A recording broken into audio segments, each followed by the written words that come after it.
Hello and welcome back to No Bullshit. Today we return to talking about those terrible riots, protests, and demonstrations gone wrong that are plaguing the United States of America. And some other countries too, I believe, but mostly in the US, and it's mostly because of a bad accidental killing that happened in Minneapolis, Minnesota, resulted in a lot of race baiting in the press. And now we're here where every city across the globe is having some kind of demonstration now, at least the democratic cities, at least the big ones run by liberals, the ones that have been corrupted by social justice and other kinds of left-leaning liberal Marxist ideologies. This, of course, comes down from the top. It has a lot to do with the press and the celebrities kind of taking note, pushing this story, making people think everyone's racist, especially the cops. The cops are getting a real bad rap here. One bad egg has sort of spoiled the whole bunch of them across the country too. They're not just going after the first city's cops. They're going after every cop in every town, and it's really getting bad, and it kind of makes you wonder, like, what's really going on here? Because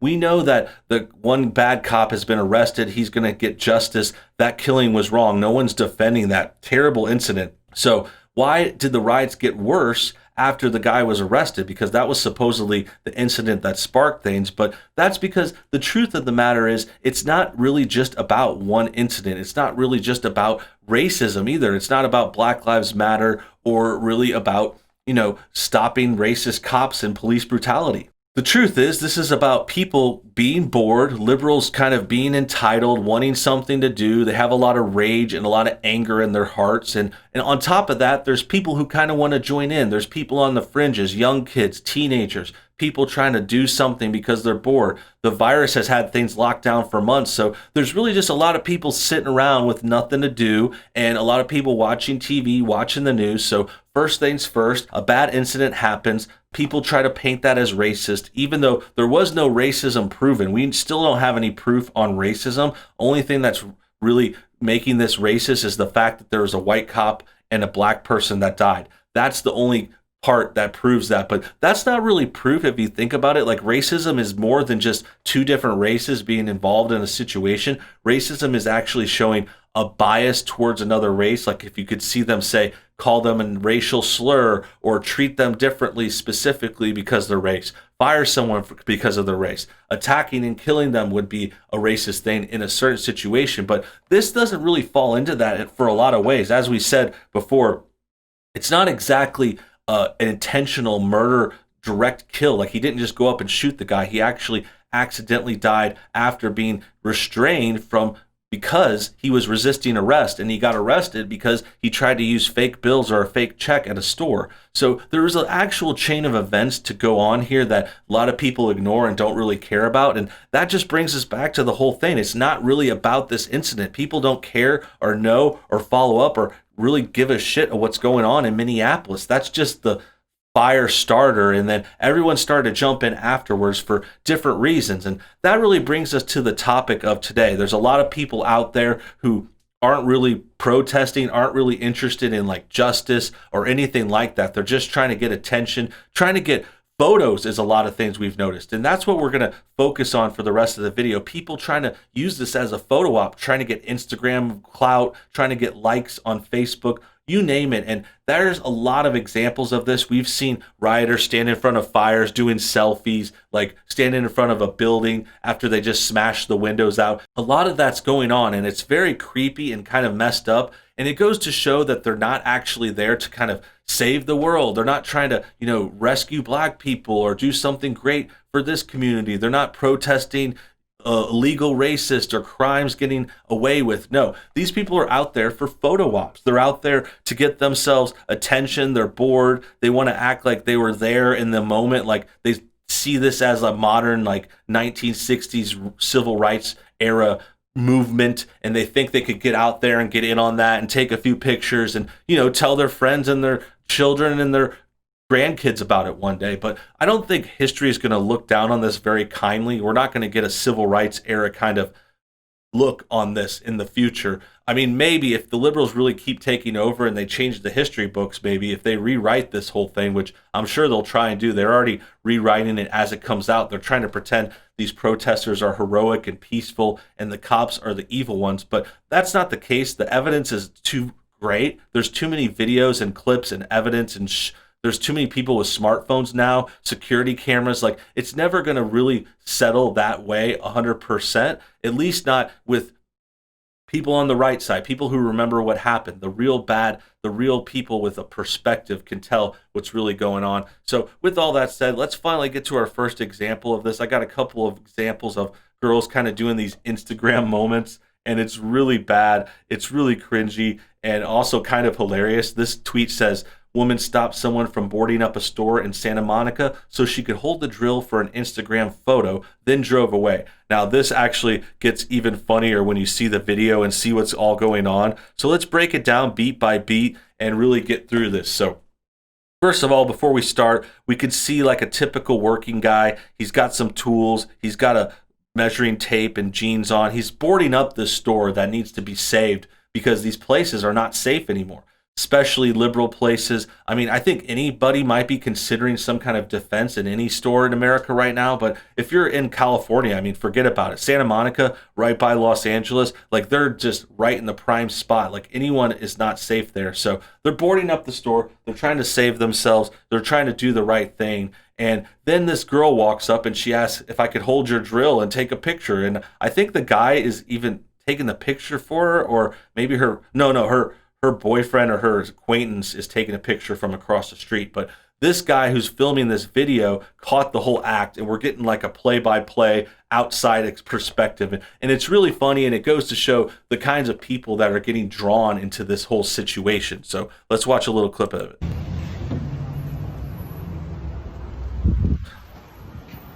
There's the guy taking the picture. Thank you so much. She says, thank you so much. Thank you so much. I appreciate it. And you can see the guy taking a picture across the street of her boyfriend or brother or something getting this moment. And then the funny things I noticed too are, first of all, they're just holding the drill. She doesn't even try to drill anything. And if she was, I mean, this is not how you drill. She's at this weird angle. I mean, sometimes you might screw something in at an angle, but if you were really trying to plug this wood in, you'd go straight in, not like crooked and all weak. She's got like no grip on it. She's obviously just a kind of dainty girl. And the other thing I noticed is, okay, she doesn't run the drill at all either. She doesn't even try and turn it on. It's just like a pose. And then right after she gets the photo, she takes the mask off too. So the mask is fake too. So the mask comes right off, right in the guy's face. She talks in his face, says thank you. He doesn't have the mask on either, but he's not faking it. I mean, he's not taking a picture. This guy's just trying to work. He's just being nice and giving her the chance to do this photo op, whatever. I mean, I probably would just say no, get back with my work. But I mean, he also sees this cute girl. He's working. He doesn't know what's all going on. He's just trying to be nice. I don't hold anything against the guy. But yeah, this thing is ridiculous. This girl is wrong for so many reasons. First of all, taking advantage of this story to try to get yourself Facebook clout. Super lame, super messed up. I mean, not the worst thing in the world, but I mean, it's like she's pretending, she's posing, she's a fake. And this is a good trend to point out for a lot of these situations. A lot of these protesters, they're posers. Antifa, they're all real posers. They act like they're anti-fascist saving the world, but really they're just fascists trying to do it for a different reason. They're trying to take over places and control people with fear and just use violence and tackle things. I mean, they're the baddies, and these people are trying to get in on it because, you know, they're Californians, they're in California, they see these things going on, and she just kind of wants to pretend, oh, I'm boarding up this store, like, look guys. She posted on her Facebook, gets a couple likes, and calls it a day. I'm sure that's a great win for her, but now she's kind of been exposed, not specifically, not by name, but it's just funny, and I'm sure this is happening all over, and this is why a lot of people are showing up to these events. Like, they want to be part of something. For one, they want to think they're heroes, and then in addition, some of them are just cheaply trying to get the photos, trying to get in on the whole hype and get an article out there or something, and it's just really funny to watch. Let's see what the rest of the video has. Thank you so much. I really appreciate it. Lol, boyfriends of Instagram. Good job, guys. BLM. Okay, so she said the boyfriend posted on Instagram or something, and then they said BLM at the end for no reason. And then the other thing that's the best part is this pristine Mercedes they're riding in. They get in this Mercedes like they just drove in from some gated community, some fancy neighborhood, whatever it was. These guys are total posers. This is total cringe. And it goes to show the kinds of people that are showing up for this too. Like, a lot of these people aren't from these areas. They come from the suburbs and richer places and other nice places, and then they go downtown and want to like get mixed up and trash stuff, or in this case, get a picture and pretend they're helping, pretend they're boarding something up and saving the world or whatever it may be. But I mean, if she says BLM and they're like on the left-wing side, I mean, don't they realize that it's their people that are breaking this stuff and causing them to have to board up stores?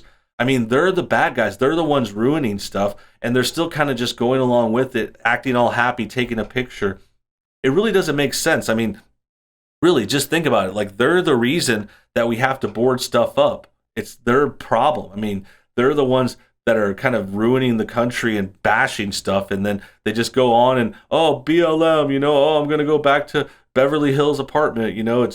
It's so fake, and I'm sure this isn't the only case. I know I have at least one other example right here. So let's check that out. This is from Nicole. It says, white women continue to disappoint. These protesters are not a content opportunity for you. This is Santa Monica. So another one from Santa Monica, another photo op in that area. And I'm not sure I agree with the kind of calling out the white woman angle, although it is a coincidence. I could see it happening with a lot of liberal white women, but I think it just happens with a lot of people too. It's not really like a white versus black thing. It's just people going for attention, people going out and trying to get pictures and get themselves Instagram famous or something. So let's check out this second video and then reflect. So here we've got a similar situation, a boyfriend taking a picture of his girlfriend in front of some kind of like riot fallout. In this case, it's a little different though, because she's not picking up a screwdriver and pretending to board something up. This is actually a place that got broken into. There's glass, there's something smashed. Looks like the store was looted. There's nothing really left in there. So they're just taking a picture in front of the chaos, kind of disrespecting it, kind of mocking the whole situation. I mean, could you imagine doing this kind of photo in front of someone that got injured or in front of some kind of protest or fight? It's just kind of cheap and kind of disrespectful.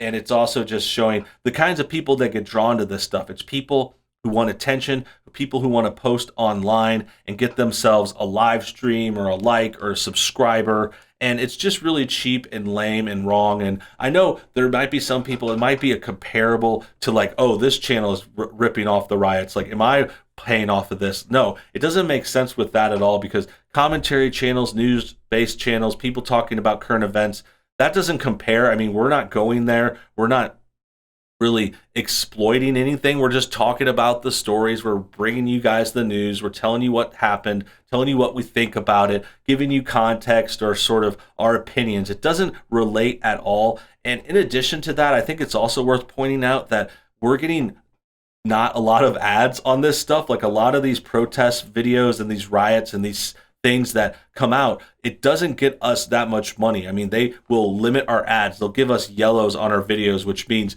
they're just not going to put as many commercials on. And it's because, the social media and the internet, a lot of the left wingers, everyone based out of California, they're trying to suppress these stories. They don't want us to talk about it too much, especially if we're being negative, especially if we're exposing and exploiting these kinds of bad actors, these people that are showing up for bad reasons. So keep that in mind when you watch the show. Not everything is what you seem. We're not just trying to talk about this for the sake of it because it's getting hyped. I think it's interesting, and there's a lot of bad things that we want to expose here, but it's actually in a lot of ways distracting me from other topics that might be more profitable. I could easily talk more about safer subjects like video games or some movie or some celebrity that won't get me dinged, won't get me flagged. But I want to talk about this. This is the story of the day. This is what's going on. So I hope you guys appreciate it. And if you do, make sure you definitely support channels like mine, like other ones that are reporting on things. Give us a like, give us a subscribe,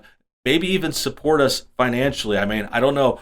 Times are tough. If there's not a lot of money around, I don't want anyone to break the bank. But if you can donate a few bucks, we've got a lot of links below. You can become a member of the channel. You could join the Patreon. There's a PayPal below. We've got merch. We've got items for sale. So check out the links below in the video. Check out our website. Check out the YouTube page. It's got all the links on it. Support however you can, because this kind of coverage really isn't going to last without people supporting like you. So I appreciate that. Appreciate your time. Thanks again for watching. Make sure you comment your thoughts on everything below. Hit the like button. And until next time, you guys have a great day.